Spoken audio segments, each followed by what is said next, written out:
Coach, I'm curious at how your communication process is going to be this year with the mic, and I know that you guys are still going to signal somewhat, but I guess could you just walk through what that's going to look like this year? Yeah, it's interesting. We went through it in the spring a little bit, and then now that we're using it, it's helpful, but the issue becomes not having multiple headsets like we did in the bowl game. We can't just rely on that. The other thing is, if there's an issue with your communication, there's static on the line or whatever, there's the crowd noise, the officials aren't going to stop the game. So you have to have backup systems, and we'll have a combination of using the headset as well as signals. Following up on that, if I could say, if there's issues with communication, if one team has issues, does the other, and you can't use it, does the other team have to stop? No. So if you have problems, they can still use the communication? That's the way I understand the rule.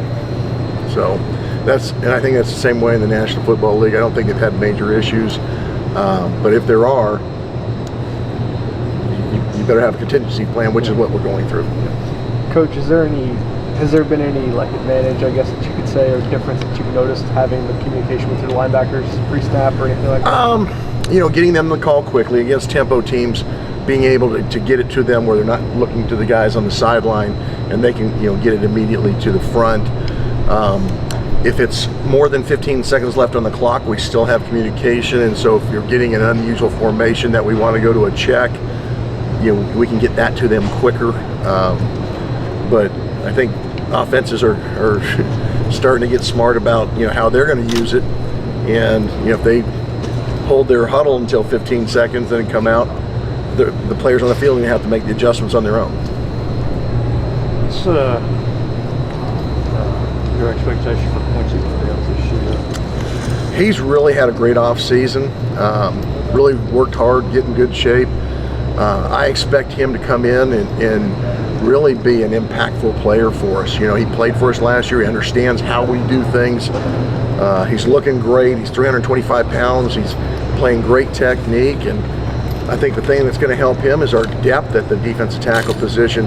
We're not going to ask him to go 85 snaps. So those 30 to 40 snaps that we ask him to do, he can be really impactful in those and be fresh, and I think that's really going to help us. Is that one of the most athletic guys? At his size, no doubt. He's bigger, I think, than Jalen and Tony were a year ago. He's got more length.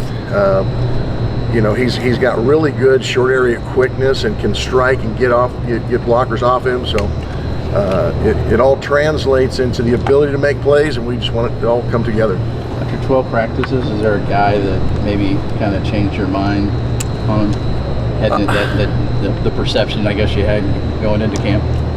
I don't think anybody's really changed our minds going into camp. Some guys are having really good camps, but some of the younger guys, Justin Horn, starting to show up a little bit more consistently. He's not where we want him to be, or we know he will be, but he's starting to flash a little bit. Macho Stevenson's been doing some good things at corner.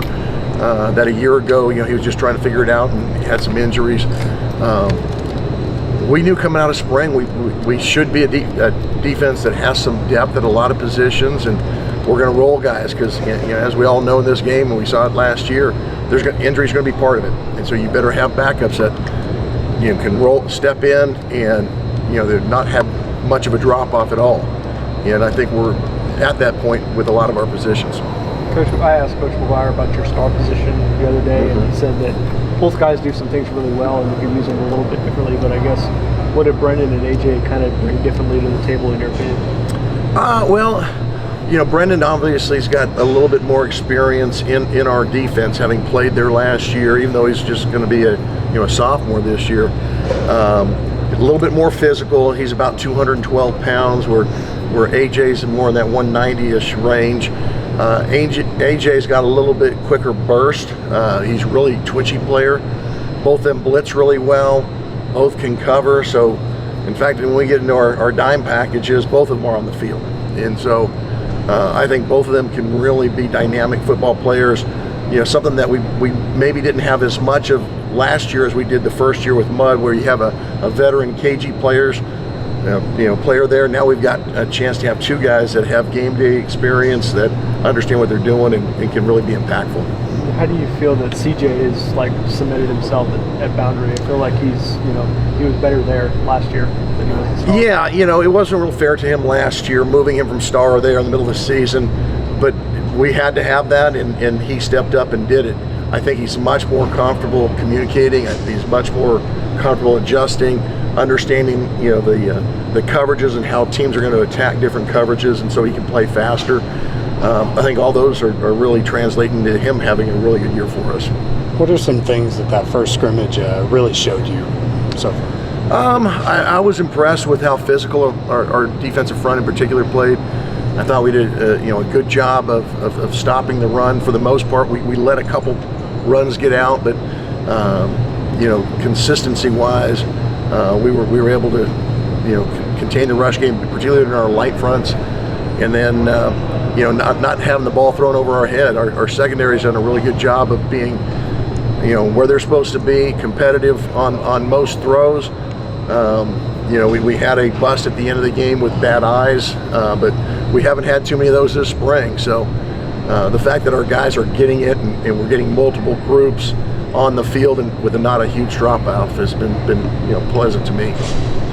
Tim, finished on Joey after spring this year in May.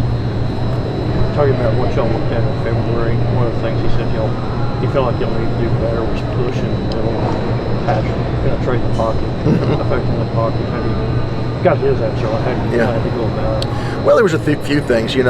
Sometimes you don't see the forest through the trees while you're trying to get ready for games, and you're trying to see, hey, what were the issues of why we didn't defend things as well as we should have. And I should have seen it quicker, but we weren't crowding the ball as well as we needed to last year. We were off the ball a little too much, which, depending on a certain call, if you're moving, you want a little bit of space to be able to get there.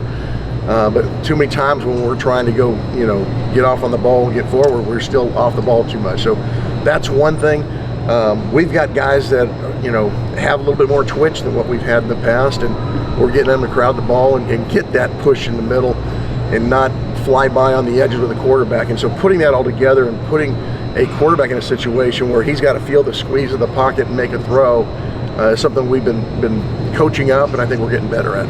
Who are some of those guys you say? Well, we talked about Quincy. He's been a guy that's been a really good push guy. Jaden Cofield's had a heck of a camp. He's doing some really good things. Duda always, he was down a little bit the first week or so of camp, just coming off an injury. But now that he's back, he's doing a good job with inside push. And Braylon Rigsby's been a good pass rush guy. He's got to get more consistent, but he's been a really good pass rush guy for us.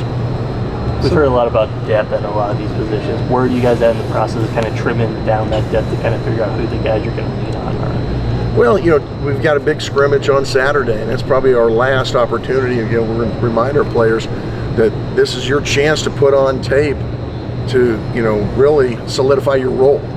Are you a guy who's ready to be in that rotation, or are you a guy that maybe has to wait till something happens where you're going to get more reps? But we feel very comfortable rolling 3 deep at our defensive attack position. One of the guys I did not mention was DB Carroll. And, here's a guy who, a little bit like our guys last year, a little vertically challenged, but he is really quick, particularly at his size, over 300 pounds.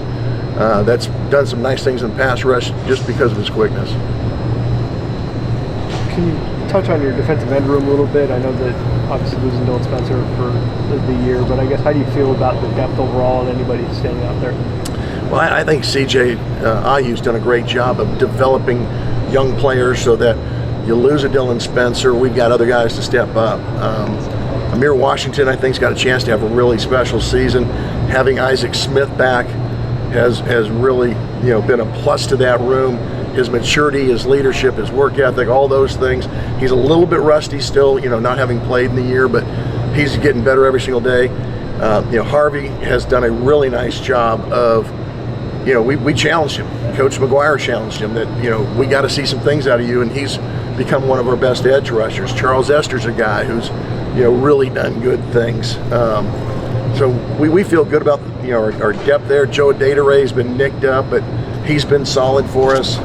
So again, we got 2-3 deep. And one of the guys, that hasn't, maybe been heard from a lot, but Sam, I see him walking right by here, has had a really good camp, moving him from being a big guy, he's 270, 275 pounds, and can play edge, and is one of our bigger edge guys. So, having, again, almost 3 deep, where you feel solid about, you feel good. How's Chap progressing? Chap? Lewis. Having a great camp. He was down a couple of days with a hamstring, but he's back. And so having him with that experience a year ago, you're always holding your breath when true freshmen are out there, especially in positions where they got to communicate and make calls. But he showed up, and he was a really good tackler, a guy who could cover, understand, and played fast because he understood how to play the position. He just feels much more comfortable back there. He's put a little bit more size on. I think he continues to progress. We'll have a really solid guy in a position that's critical for us. Rabbit was so good for us last year, and he's got to fill those shoes. With Braylon kind of being the guy that's going to be that number 1 corner, with Braylon really being the number 1 corner, what have you seen from him this camp? For Belux? Yes. Yeah, he's really become more consistent. We knew last year when he came in, a lot of guys see those 2 long corners that we have and think, oh, maybe I'm a backup. He competed from day 1, and he's doing that. He's not assuming anything. He's got really good competition behind him, so he knows that if he doesn't consistently compete, coach is not, averse to saying next. And so everybody having that heat on him gets the best out of him. And I think Braylon's done a really good job of that, understanding what we're asking of him and competing every single day. We got time for about 1 or 2 more. Coach, how have you felt about those young DBs that you guys just brought in this class? Anybody who's stood out in practice so far? Yeah, all of them are really doing some good things. When the guys aren't here in spring, they get in the summer, it's difficult because while we're teaching our whole package, we can't slow down the whole process for the guys that just got here. But Peyton Morgan's flashed and shown some good things. Boss Collins was here in the spring, and he's progressing well. We think he's got a really bright future. Oliver is at Star is in that mix, and he's been flashing. Had a pick the other day at practice on a contested ball that he went up and took it from the offensive guys. Malik Esquera, the little disappointment is he's nicked up, and he's been out for the last week or so. I think he's got a hamstring, so he'll be back. But we're really excited about all those young guys that are here. Coach, with the scrimmage coming up on Saturday, what area of the defense you're focused on? Probably just consistency and detail. A week ago I thought we played the run really well for most of it, but we let a couple runs get out. All right, if we want to be a dominant defense, we have to do that every single time we go on the field. And so it's just, again, being consistent with our eyes, our hands, our feet, knowing our gap of responsibility, and then block destruction and having that will to get to the ball. We've got a lot of guys that have that will to get to the ball. We just got to make sure we're sound gap-wise and not have guys, mentally bust their gap. All right, let's let Coach go now. We'll bring up Coach Kitley. All right, Thanks, Coach.